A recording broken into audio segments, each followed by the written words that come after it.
I'm Grace Preuss, a member of the worship committee, and I will be your worship associate today. Other members of the worship committee who make this service possible include Alec Peck, our music coordinator, Adam Wedeking, who monitors our visual and online connections, and Kate Lewicki, who is in charge of our sound system. We welcome you to join us this morning with an open mind and an open heart, and with muted electronic devices, please. You are welcome here no matter who you are, no matter where you come from, no matter what your background. You are welcome here to join us as we proclaim worth in our own spiritual journeys. Thank you for joining us here today. Before we move into the service, there are a few announcements we'd like to share. We will mention several websites, email addresses, and phone numbers. At the end of the service, we will leave up a slide with all of this information, and it is also available on our website. First Sunday luncheon. Our first Sunday luncheon will be served after the service today. Today's theme is one-pot meals and casseroles. Contributions are appreciated and will be donated to the church fund. Peace Circle. The first Sunday Peace Circles are informative and supportive discussions about current events that relate to UU values. It will be held today from 12:30 in the parish hall following the luncheon. All who are interested are invited to attend and participate in the Q&A session. Game night. Our monthly game night is held on the second Thursday of each month at 6 p.m. in the parish hall. Come join us to relax, have fun, and connect with your fellow UUs. It's a wonderful way to build community, enjoy the spirit of play together. Bring a favorite game if you'd like, or just bring yourself. The next game night is on October 9th at 6 p.m. Women's Fed. Women's Federation is an intergenerational group open to all who identify as a woman. This is a welcoming community that supports the UUCR and shares personal, social, and cultural issues important to women today. Meetings are held on the second Saturdays of the month at 1 p.m. Our next meeting will be on October 11th. The Harvest Lunch is the first of our 4 luncheons in our fundraising lunch series. Help support our church by joining us for good food and conversation. It takes place on Saturday, October 18th at 1:30 p.m. out here in the parish hall, and the tickets are $25. Please reserve and purchase tickets by Thursday, October 16th, as we will not be selling tickets at the door. Please see Kate or Robert for further details. We hope to see you there. We are now collecting donations for the upcoming Festival of Lights. These can include money, canned drinks, and individually wrapped snacks that will be sold throughout the event. We appreciate your support. That concludes our announcements. And now we will move on to greeting our guests.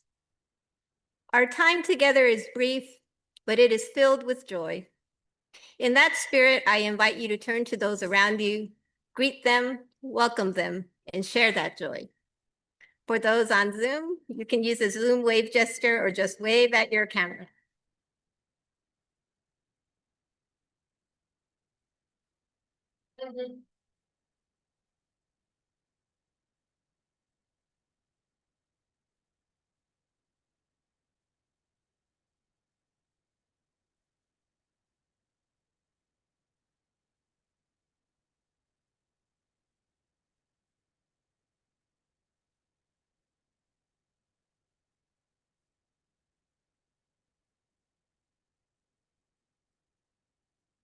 We have a few people on Zoom as well.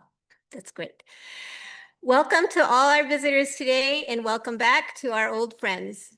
We would love to meet you during our coffee hour / luncheon in the parish hall after the service, where you can also find our visitors tablet. Please leave your name before you leave so that we know you are here, and leave your contact information if you would like updates on church events. There will also be a short discussion after the service to share your reflections with us. For those online, the best way to get added to the mailing list is to email the church office at admin@uuchurchofriverside.org. And now I invite you to sit back and take a slow, deep breath as we move into the worship hour. You are welcome to read with me the covenant of our church. Love is the doctrine of this church. The quest of truth is its sacrament, and service is its prayer. To dwell together in peace, to seek knowledge in freedom, and to live in harmony with all the living creatures and plants of the earth. This do we affirm. We are happy to welcome today's guest speaker, Vonya Quarles. Vonya Quarles Esquire is a native Californian and the co-founder of Starting Over, Inc., a nonprofit organization that has operated over 10 years.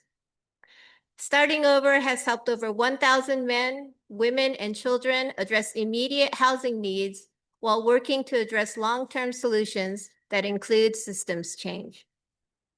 Vonya holds a Bachelor of Science in Business Management and a Juris Doctorate. She practices law and criminal justice policy work.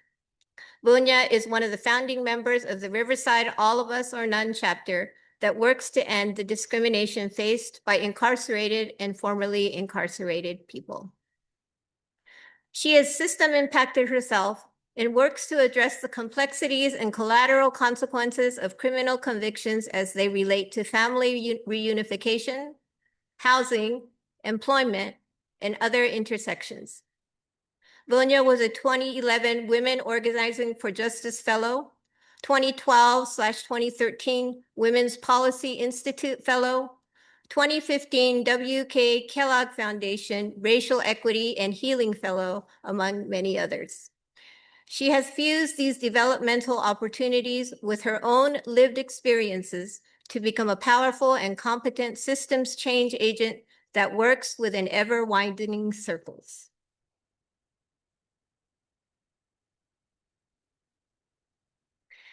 Today, we continue studying and acting on the new UUA Congregational Study Action Issue themes of abolition, transformation, and faith formation.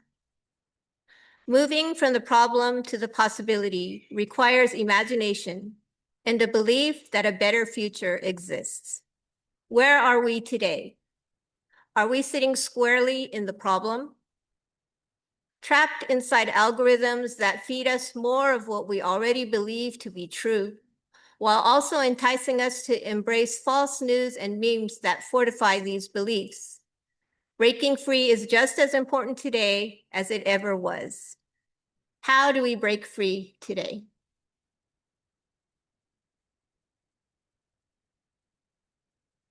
Now we have two lightings of sacred flames.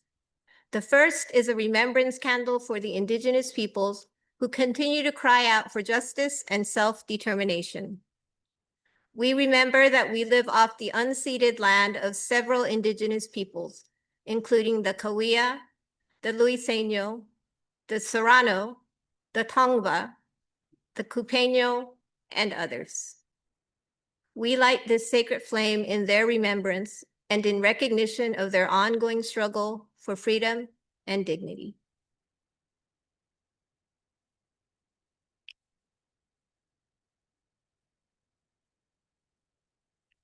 Our second sacred flame is our own chalice, the symbol of our faith.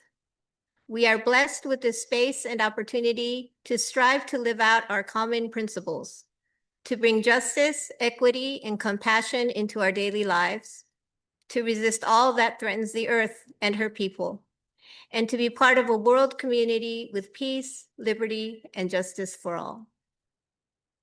Let these words carry us forth as we journey and worship together.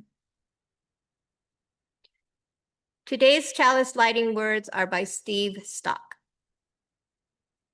We light this chalice to celebrate the inherent worth and dignity of every person, to reaffirm the historic pledge of liberal religion, to seek that justice which transcends mere legality and moves toward the resolution of true equality.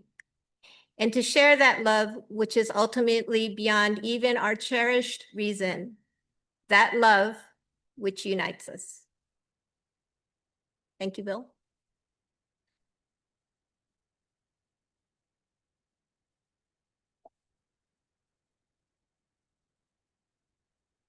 It is said that shared joy is a double joy, and shared sorrow is half sorrow. On the first Sunday of each month, we share the joys and concerns that we have received from you and which you have collected throughout the month. First, I'm going to read the joys and concerns which were given to us. Let me see if there's anything new here.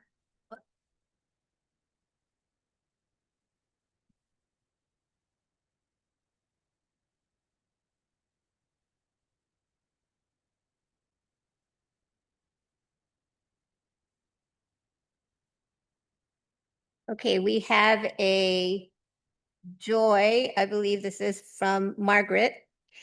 After a long search, I have a job that will cover my needs and keep me going while I keep looking for something better. Though I'll miss you while I'm in Chicago. So, okay, we wish Margaret luck. And then from Kate, grateful for my loving daughter and son-in-law. Okay. Those are the joys and concerns in the book.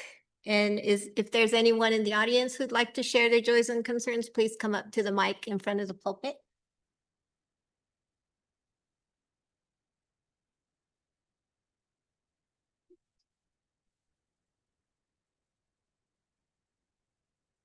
Good morning, everybody. It's good to be back after, 4 months, I think. June was the last time I was in here. I'm Tinka Friend, longtime member of this church. And in the middle of our 2-month road trip vacation, we had an accident in Yellowstone National Park, a serious accident. And at the time, I thought that I had fractured, just had one fracture on my neck. Since been determined that there are 2 complete breaks, not just fractures. And so it was determined initially that surgery wasn't necessary. We're waiting to see now whether how much healing is happening on its own, or whether we need to go in and have more and have surgery. So that's my concern. We're doing everything. I've discovered I'm 74 years old, and been told that there's a reason why when you're older they say don't break any bones. Because your bones don't heal as quickly or as completely or as strongly as younger bones do. So we're doing everything we can. I'm taking lots of vitamin K, which lots of calcium, vitamin K2, which pushes the calcium into your bones, vitamin D3 that helps it to stay there. And they've given me this magnetic device that I put behind my head in the neck area, and it emits magnetic waves, I guess, which is supposed to is supposed to help your bones heal faster and stronger. So doing everything I can, taking care of myself. And I'm able to walk without the cane now, and I am feeling better. The pain has lessened. So that is my joy. And I, everywhere along the line, all the medical people say that angels must have been sitting beside me, because to have a break at C2, which is where I have 2 breaks there. If the break entered into where the spinal column is, that I would either be dead or a quadriplegic. So So I am just absorbing the blessings that I have received, and so grateful that I am here and that I'm able to walk and be with you.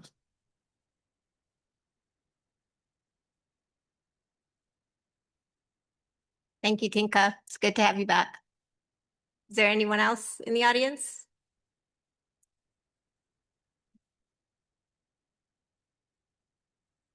Hello, Gibson.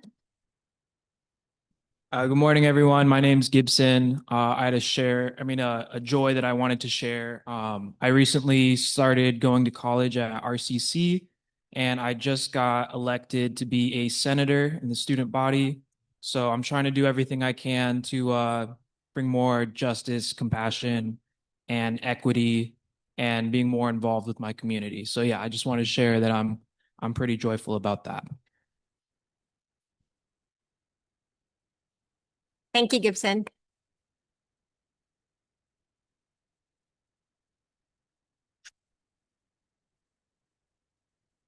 Hello, Nick.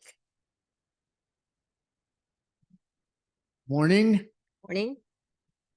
I'm Nick Williams, better known as Tinka Friend's husband. My joy is that she's not injured any worse than she could have been, and I'm very grateful for that. I'm walking mostly with a cane now and not using the walker so much, so that's a big joy for me. Hopefully I can keep getting stronger. And I'm happy to see so many people here. It's great to see. Thank you. Thank you, Nick.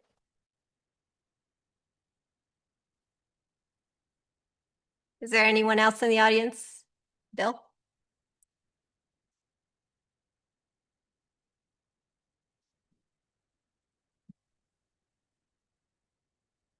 Well, I guess this ties into the subject matter for the sermon today. Just a little reminder, I've been told that I have a tendency to go charging at all of the wrong of the world. Not surprisingly, since the world is much bigger than I am, it clubs the heck out of me, gives me a backhand and sends me flying off into the distances.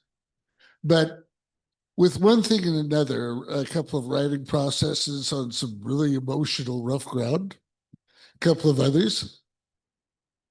My joy is that I can do the job of being a good friend and giving the best advice I can think of. Even when I'm burnt out and hurting, I can still give good advice. And in this broken, bleeping world of ours, if I can play hurt, then I will do so. And compared to a lot of people, my pain is nothing. But at the same time, when you look at a world that has got the big stuff so wrong, it is nice to know that I can still here and there right. And I still think it's probably a good idea if I cut back from being on the YouTube comment page too often. It does get a little rough there. But here's to playing slightly broken, and here's to spiritual super glue. Thank you, Bill. Is there anyone online who'd like to share a joy or concern? All right, Bill. Oh, there's someone. Oh, hi, Lindsay. Hey, come on up, Lindsay.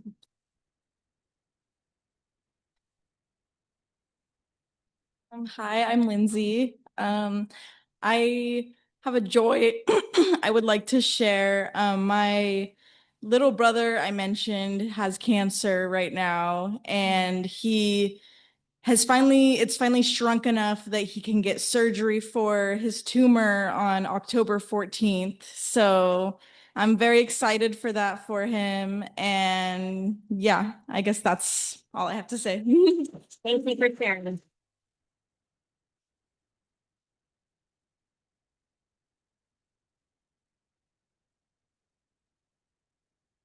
I have a concern. I found out this week that a friend of mine, Desiree, she's a community organizer with the ACLU SoCal. She's done a lot of really great stuff in the world and in her own life, but she was recently diagnosed with cancer, which is always really sad to hear. So my thoughts are with her and her wife. Thank you, Adam.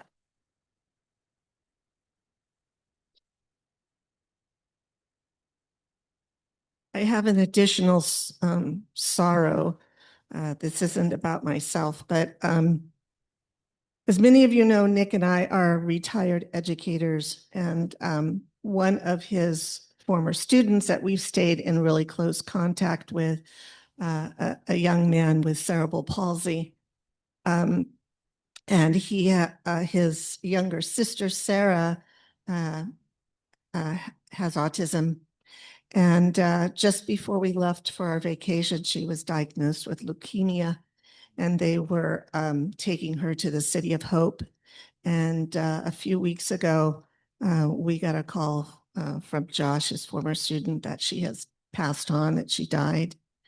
And her memorial service is going to be October 18th, so we won't be able to be here for the fall dinner.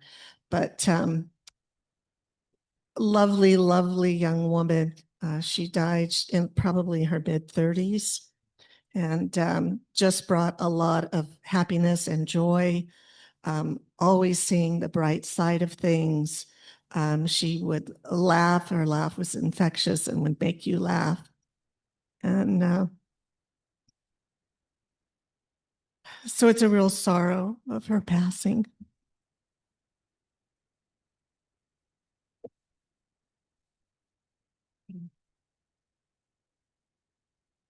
So if there are no further thoughts, we place a stone in our water chalice to represent the joys and concerns we have shared with our church community, and in recognition of those we hold close and have not shared.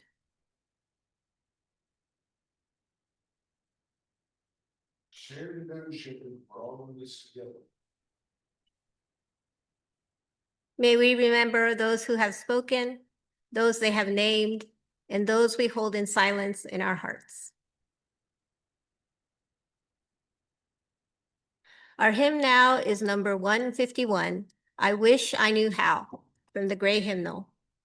Feel free to rise or sing as the Spirit moves you. Now, please rise, embody your spirit, and join us in singing hymn number 151, I Wish I Knew How.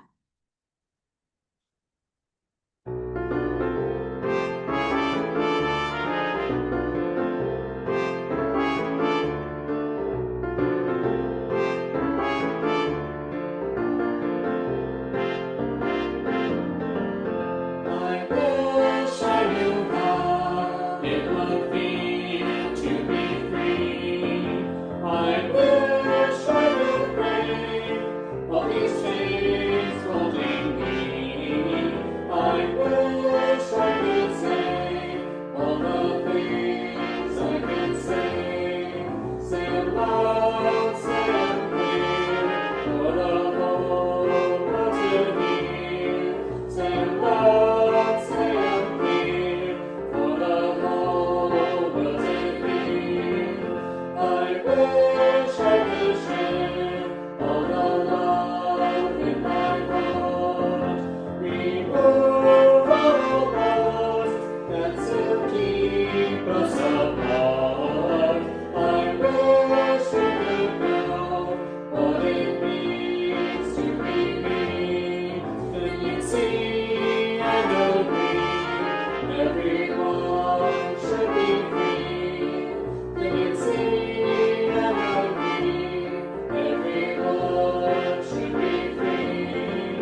This portion of our service is to support our beloved historical church.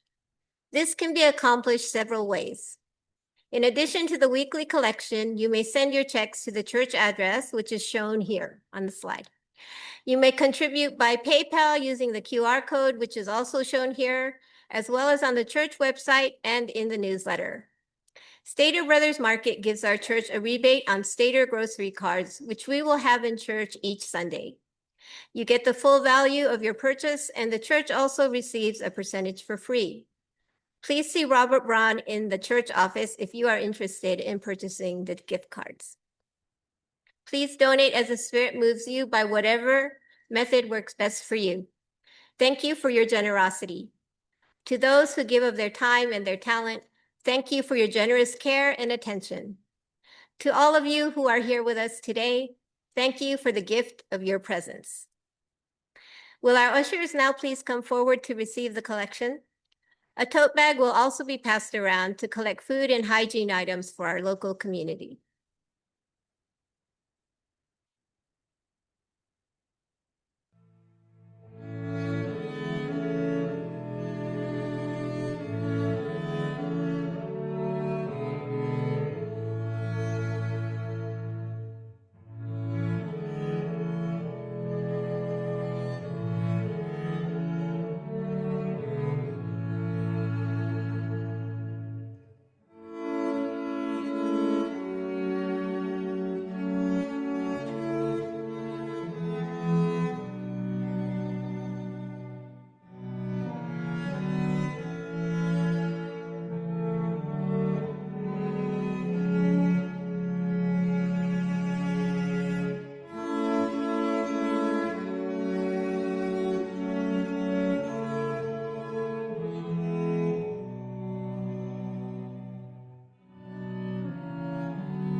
Our next hymn is number 402, From You I Receive, from the Gray Hymnal.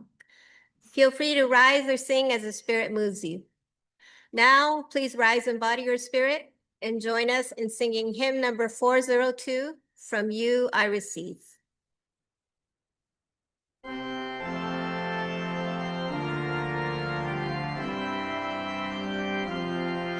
From you I receive, to you I give, together we share, and from this we live. From you I receive, to you I give, together we share, and from this we live. From you I receive, to you I give, together we share, and from this we live.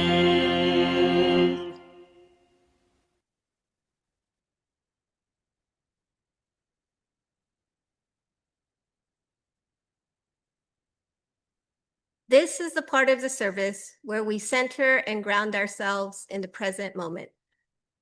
We invite you to take a moment to sit back, relax, and if you wish, gently close your eyes. Our meditation today is an excerpt from The Spirit of Life is Here by Rebecca Savage. We come together in this quiet moment to unify our hearts again towards the clarion call of our time. May justice and equity guide us to great connection, a greater truth. Our part is just as great: to approach dismantling systems of oppression within us in order for us all to be free.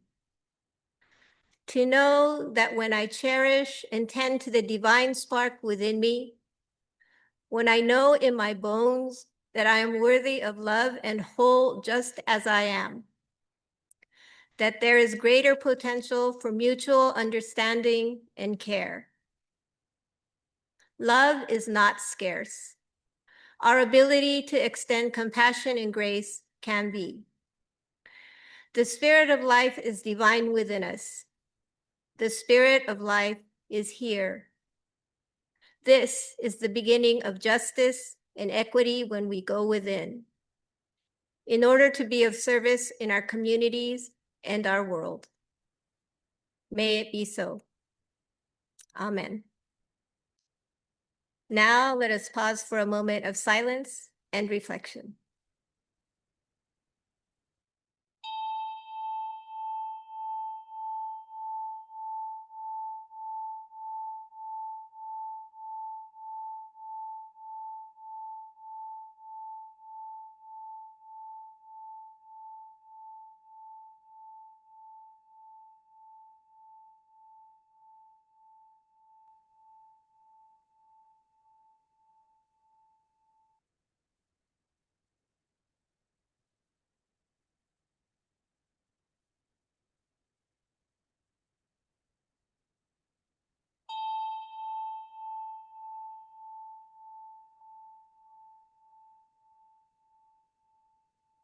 Now I would like to introduce Vonya Quarles, speaking to us on Love is Revolution, the Only Escape.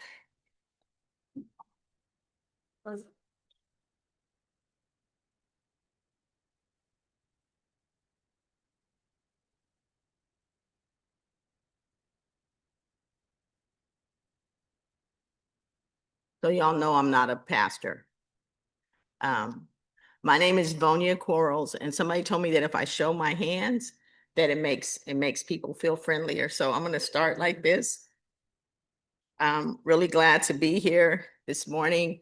The UU Church isn't new to me. In 2011, when Riverside All of Us or None was just starting, it was here in this very space that we found refuge and a home. There was a gentleman named Eric Isom who was part of the UU Church, and he welcomed us. And that's when I first learned of this UU Church and you all. And I just want to thank you for the historical love that you all have shared throughout the generations. And it's really an honor to be here. Okay. On September the 25th, Assata Shakur became an ancestor. She lived most of her life in exile from the American government. She was at one time a member of the Black Panther Party and the Black Liberation Army. It is in her memory that I'm going to offer words this morning, and I will begin with hers. So this is a direct quote from Assata Shakur. This is the 21st century, and we need to redefine revolution, evolution. This planet needs a people's revolution, a humanist revolution. Revolution is not about bloodshed or about going to the mountains and fighting. We will fight if we were forced to, but the fundamental goal of revolution must be peace. We need a revolution of the mind. We need a revolution of the heart. We need a revolution of the spirit. The power of the people is stronger than any weapon. A people's revolution can't be stopped. We need to be weapons of mass construction, weapons of mass love. It's not enough just to change the system. We need to change ourselves. We have got to make this world user-friendly. Are you ready to sacrifice to end world hunger, to sacrifice to end colonialism, to end neo-colonialism, to end racism, to end sexism. Revolution means the end of exploitation. Revolution means respecting people from other cultures. Revolution is creative. Revolution means treating your mate as a friend and an equal. Revolution is sexy. Revolution means respecting and learning from your children. Revolution is beautiful. Revolution means protecting the people, the plants, the animals, the air, the water. Revolution means saving this planet. Revolution is love. And that is a direct quote from ancestor Assata Shakur.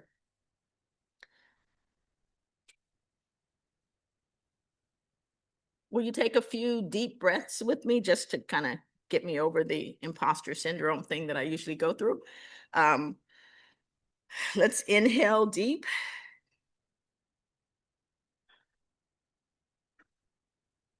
Exhale.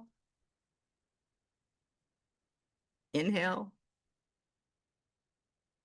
Exhale. Because these are heavy times. The world outside is loud, angry, divided, flooded with information, misinformation, but starving for connection. And yet, here we are, gathered to talk about love. Not the soft, sentimental kind, not the everything's fine kind, but the kind of love that disrupts, the kind of love that builds, the kind of love that liberates. Love is revolution, and it is the only escape. So let me start with some honesty. After the 2024 election, I was very, very angry. I was disturbed. I was in shock. I was angry at the results. I was angry at the systems. I was angry at people I thought should have known better and should have cared more. Anger felt righteous, that it felt good. I was right to be angry. And so I thought, it made sense. The injustices, the lies, the harm, all gave me a reason to be angry. But here's the thing. Anger can light a fire, but it can't keep us warm.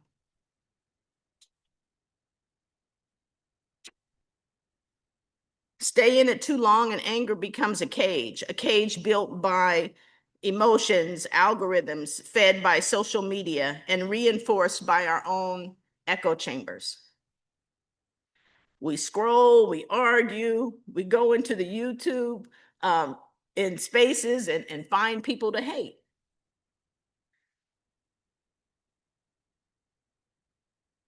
And somewhere along the way, we stop imagining. We stop seeing one another. We stop believing that something else is possible. We start living inside the problem, reacting instead of reimagining, feeling powerful, but changing nothing. Is that where we are right now? Sitting squarely in the problem, trapped inside digital bubbles that feed us what we already believe, while starving us of curiosity, compassion, and truth. Because that's the trap. And that trap thrives when love disappears.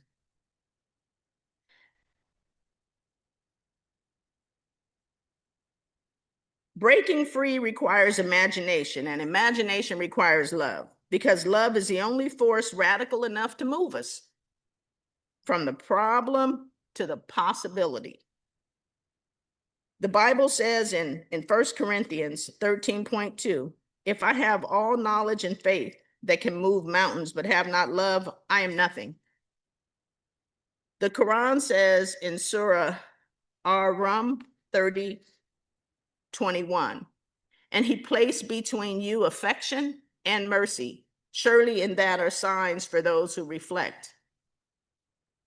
And from Buddhist teachings, hatred does not cease by hatred, but only by love. This is the eternal rule. And that's from the Dhammapada 1 and 5. 3 different traditions, 3 truths, 1 message. Love is the revolution. Love isn't weakness. Love is what lets us see beyond the rubble of what is and start imagining what could be. To imagine is to resist. To love in a time of cynicism is to revolt. Imagination says, yes, the system is broken, but we can rebuild it. We can build another one. We can build better. Yes, people hurt us, but we can still heal. Yes, the future feels far away and I can't see around the corner, but I know it exists. Breaking free today means discipline. It means practice. It means turning down the noise long enough to hear our own heartbeats and the heartbeat of those around us. We don't fight the hate and madness by becoming it. We fight it with connection, with presence, and with truth. That's love in action. Not just saying I love my people, but building systems that reflect that love, housing that reflects that love, justice that reflects that love, rest that reflects that love. Love becomes revolution when it's no longer just an emotion, but an organizing principle. I have spent the last 20 years organizing, base building. And my truth is, it is only the people that can bring about the change. But the revolution isn't just looking out through my lens. It's about me using a mirror to see who I am, reflecting who I am, what am I carrying? And that's the truth of organizing, recognizing the common bond that we share, remembering before colonialism, before capitalism, before these modern constructs of race, sexual preferences, genders became paramount, remembering who we are at our base, and that is human beings. And we are put here for one thing, and that is to love in all its forms. And I took a long way to get to that point. As an organizer, I hated the system. I hated the systems of oppression, and I hated probably half the people on the planet because I judged you based on what I thought was the right thing to do. And that's not what I'm here for. So thank God for patience. Love is the only escape. And so I'm going to ask again, where are we today? Are we sitting in the problem, scrolling, shouting, stuck in loops of outrage? Or are we daring to imagine the possibility? Imagine a world where we all belong, where we can all have access to the abundance that this world offers, the abundance that the Creator has provided. Can we get to a place where we don't get caught up in the things that we've created as a mankind to further the systems that cause the harm and pain? Because every system of oppression depends upon us forgetting how to dream, forgetting how to love, forgetting that the people who disagree with us are still people.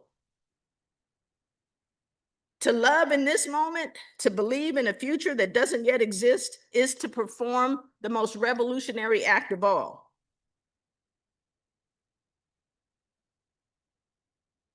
It doesn't mean that we stop demanding justice.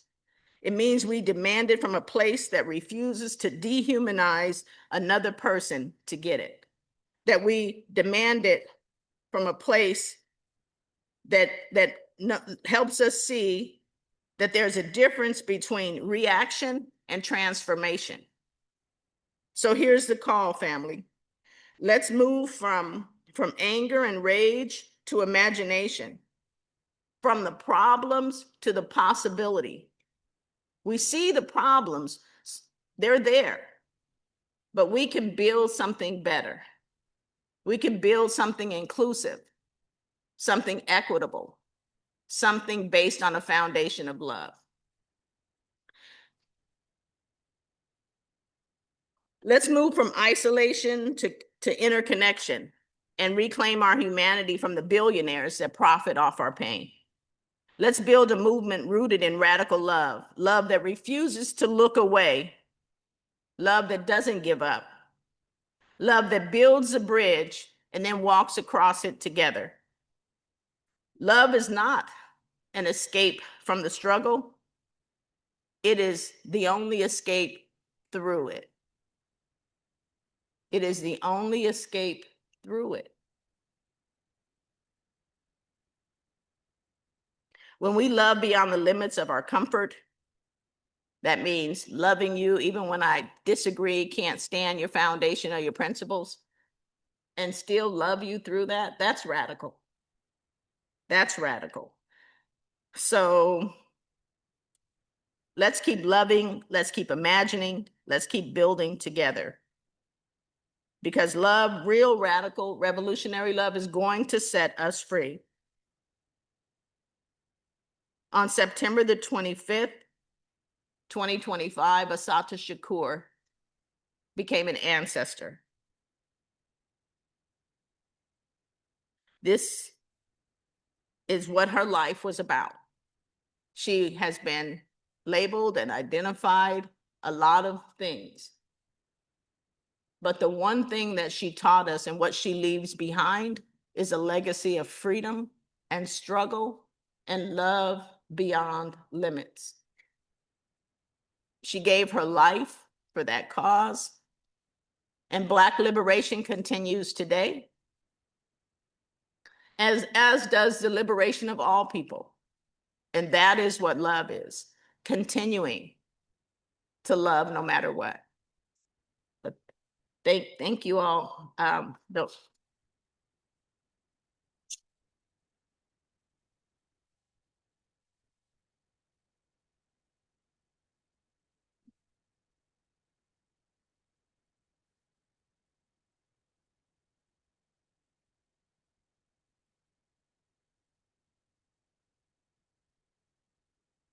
Thank you, Vonya, for that encouraging sermon. Our closing hymn is number 1014, Standing on the Side of Love, from the Teal Hymnal. Feel free to rise or sing as the Spirit moves you. Please rise now, embody your spirit, and join us in singing hymn number 1014, Standing on the Side of Love.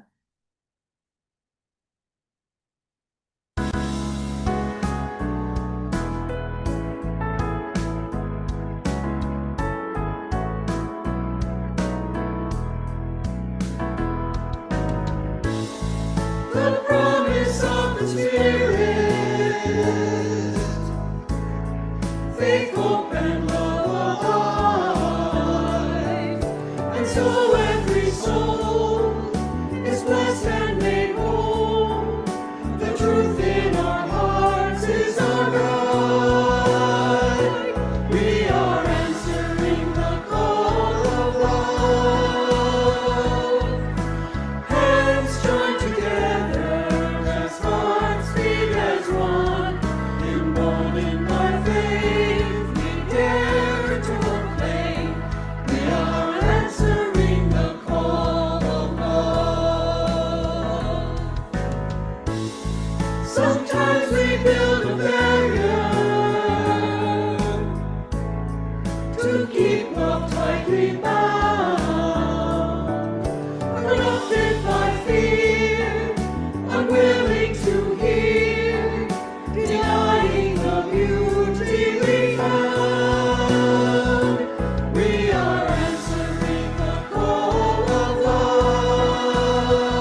As we extinguish this chalice flame, may the warmth of its light remain with us, guiding our steps and our hearts.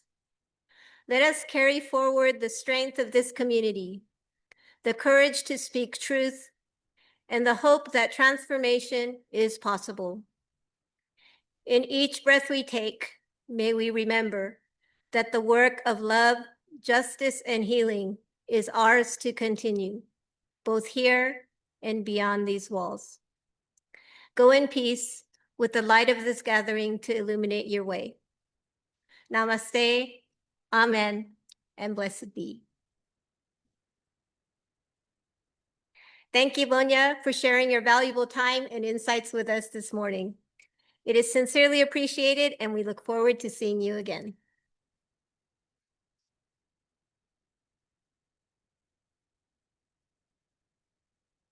We will have a 10 to 15-minute discussion following the service for those who wish to share your thoughts and observations on today's topic. Please be aware that this will be included on the video that is posted. For the rest of you, you are now welcome to adjourn into the parish hall. I'd like to invite Ms. Vonya back up here for the question and answer session, and invite anyone who'd like to come up and share their thoughts on today's topic.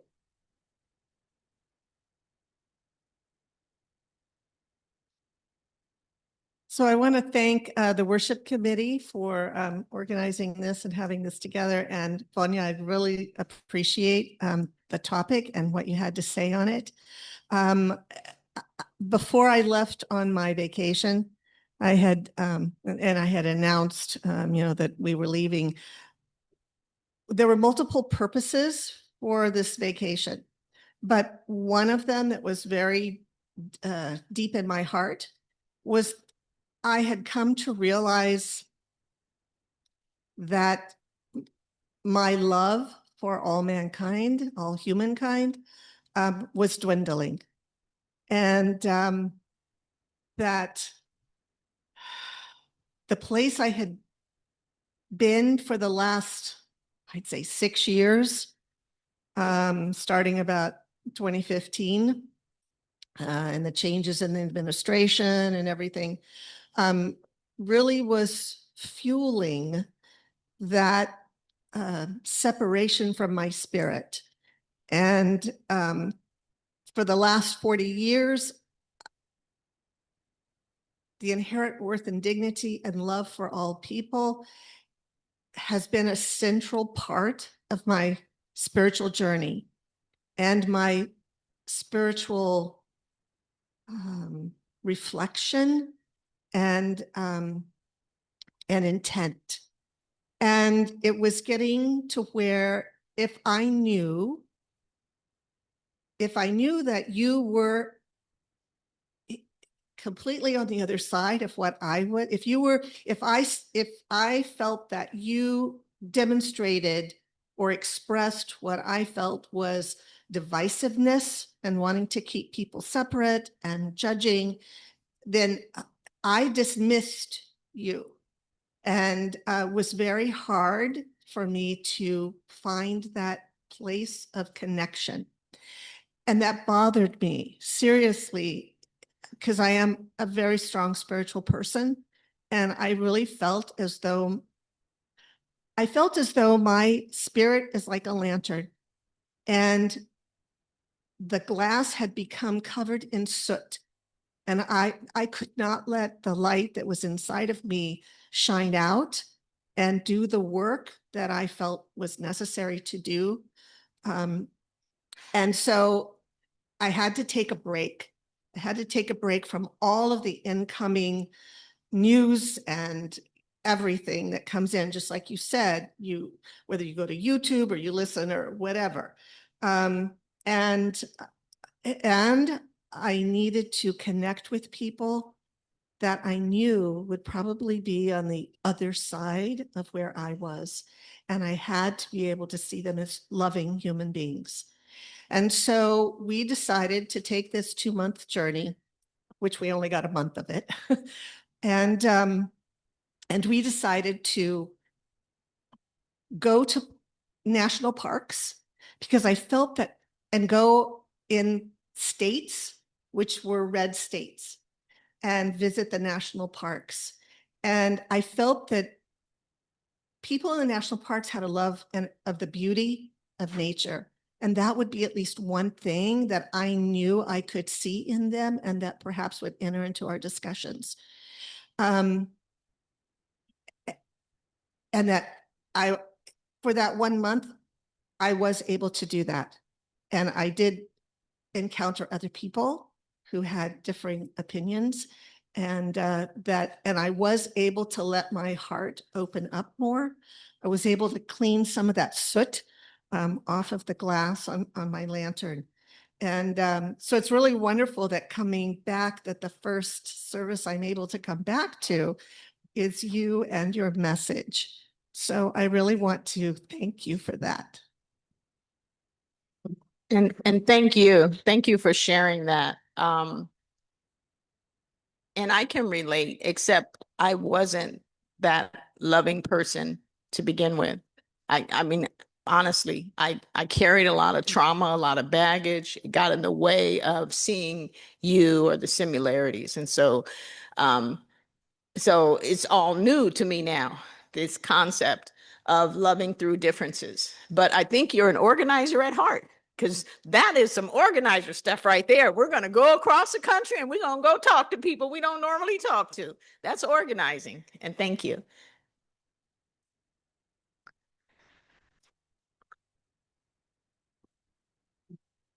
Okay. First, your message blows me away. It is so relevant, so appreciated. Thank you. And thank you for everyone who's here, I believe, because they share that feeling. And that feeling is motivation for action. But I'm so delighted by the words that you said.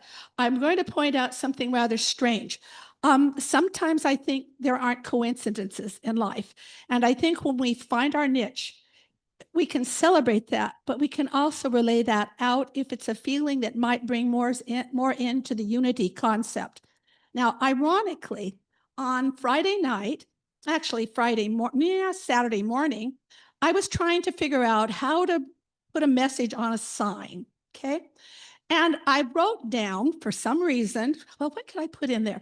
The concern about what's happening somewhere, which is terribly destructive, the concern about this terrible thing that's tied with hate. Then I thought, I think I'm going to try something else, because it brought attention to an issue. And I expanded that to basically, I think, what we're talking about.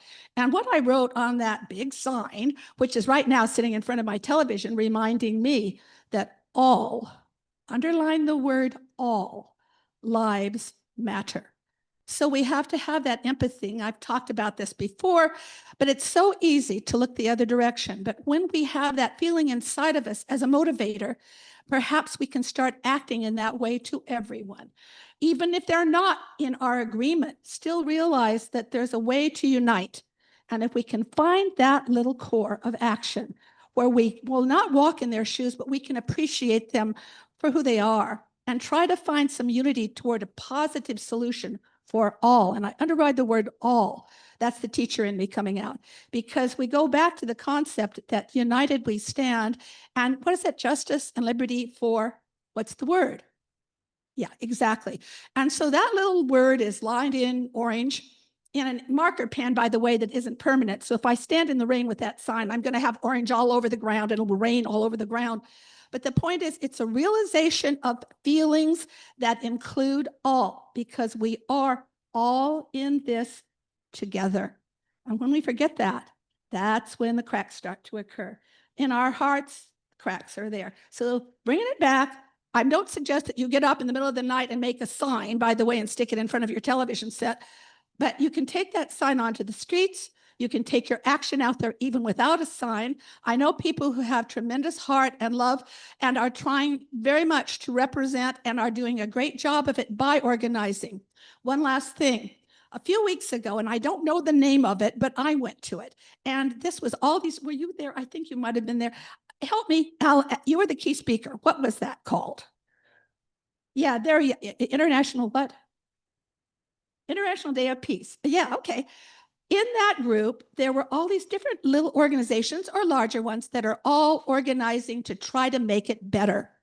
The church was one of them.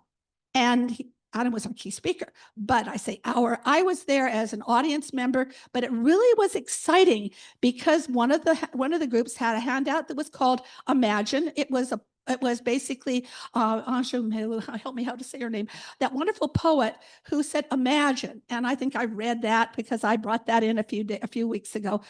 But imagine is it. Let's imagine that it's possible. Let's not expect someone else to do it for us. Let's do it for ourselves and for others as well, because we can make a difference. The little can become larger. Those that have stuck around, those that do this church, keep this going. It's a small group of people that have such passion for something more than just themselves.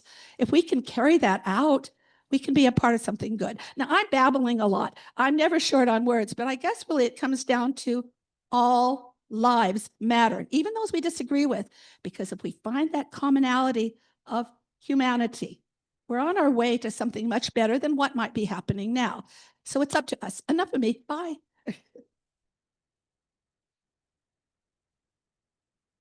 Once an educator, always an educator. Thank you, Vonya, for all the advocacy that you do. You definitely are a warrior queen for humanity and throughout our region. And I wish all that make that statement of all lives matter had the framing that you utilize. And I wish that was their intent. But sadly, we live in a space where many people say the same thing, but they do not mean the same nor have the same intentions. But I actually do have a question for you, sister. I was wondering, with all the radicalization that we're seeing and the divisiveness and pitting one against one another, I have to be conscious myself of not buying into the radicalization because I've always tried to treat people with love, kindness, and compassion. I grew up, that's what's been modeled, do unto others. But it's challenging nowadays. But I'm wondering, what do you do for your self-care regimen, for self-love, for your mind, body, spirit, and soul? Because there's so much happening in this world, and you are doing so much. So how is it that you take care of yourself to love yourself? Thank you, Ifyani.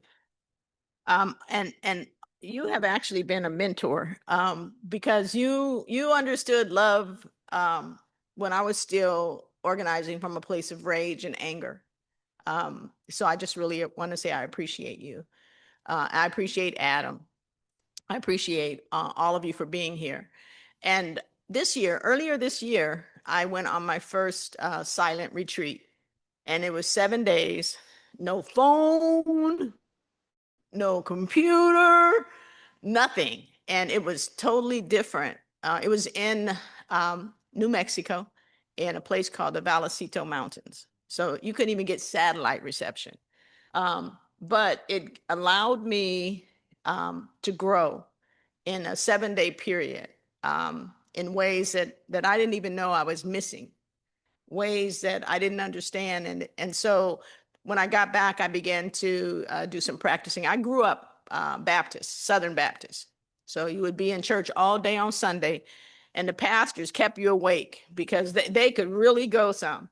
And so I had ideas and conceptions about what religion was and wasn't. And I had lots of ideas about everything. And I tried every religion, from the Namai Horenge Kyo to making Salat 5 times a day, praying to the East.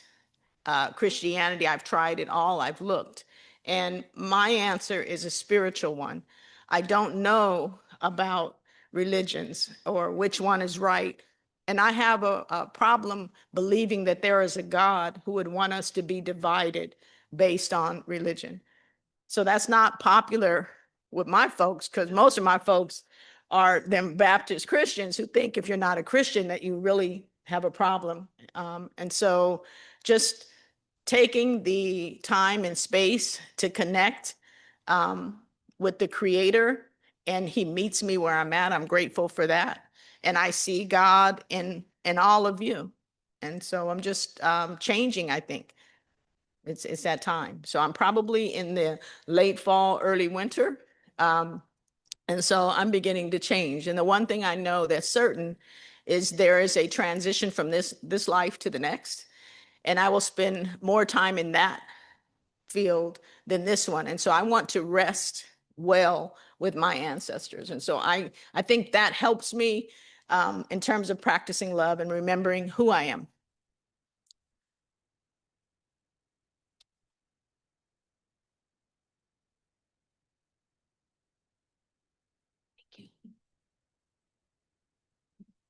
Is there anyone else who'd like to share their thoughts? One.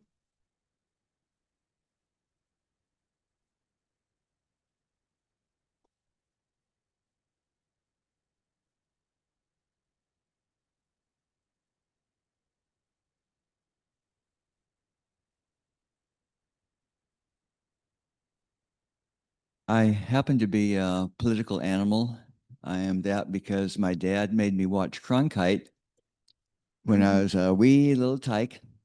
And so I actually saw the Vietnam War when I was actually probably too young to fully understand just what was going on. But because he had me watch it, I remember a great many of the scenes, such as dropping napalm on suspected enemy targets, and then Cronkite asking Dan Rather, who was out in the field, Dan, do you hear any more noise out there? And Dan would say, no, Walter, I don't. So does that mean that something happened to those folks? Have then they've been neutralized? I think so, Dan, Walter. And then back to you now, or something like that. And then Cronkite would go on. I know that sounds silly, but sorry, I got a little carried away in remembering my little tykehood, but that's what I remember. And I know that a lot of people are the opposite. Their parents shield them. And so they're stone dumb until 18 years old. And then there's a draft, or else there's a war, and the president comes on TV and says, we have to go to war to protect love, freedom, and decency. And everybody who doesn't know anything about politics suddenly jumps to their feet and goes, we must defend the country and follow the president. And overnight, you have this catapulting effect of people who are of the mindset of going to war. Next time there's a stress to our government, 9/11 was one of the last ones, but you will see it. So I would advise that you pay attention to legitimate news. And I can talk to you if you want about what that might be, but it's mainly things that are free that everybody sees or has a chance to see if they would just bother. The 3 networks are a good start. You might say, oh, no, they're not that good. They're a lot better than conspiratorial type stuff or Fox or some of the stuff on, oh, absolutely. Or some of the stuff on the web. Democracy Now! Is another good one because it is a PBS product. You can catch that on the web, but it is also sent through the air. And the PBS NewsHour, you may want to give some money to those folks. I am now a monthly tither. I'm very tight with my money, but I want PBS NewsHour to live on. So in summary, study for several hours or an hour, whatever you can afford, the news of every day. And as the years pass, you'll begin to see patterns of selfishness and greed, and you'll start to understand that the way people behave, contrary to what you might think that they should do, which is to consult experts in various fields, history, poli-sci, and various things, you find typically as the years pass by, the decisions are made purely on pretty much, we need something, lithium or neodymium or oil. And if we can find it, if there's some place in the world that's weak, we'll reach out and we'll just take it. We've always done that with African nations, for example. Anyway, yeah, if you pay attention to the news very carefully, you will begin to see this. Now, the other thing is just being angry really does no good at all. You have to outthink even the president, whoever it is in, liberal or conservative, because they have so many forces that have gotten them elevated to that area that they're beholden to those forces. And so they too, even when you think they're very intelligent and you've elected them, they're still susceptible to basic things like greed and If we can seize those minerals from someplace, we're going to do it. It's really not that hard to understand despicable behaviors that go on all the time and why it is that we keep seeming to never learn from history, because in truth, we like colonizing, we like seizing, we like moving forward. I'm not sure how to fix that, but at least pay attention. Then you'll see that anger doesn't do you a bit of good. Understanding is the key. Thank you.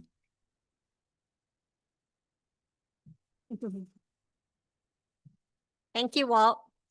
So I think we can now take our discussions out into the parish hall. We will have our first Sunday lunch. Thank you for sharing your thoughts, and please join us now for some more fellowship. Thank you.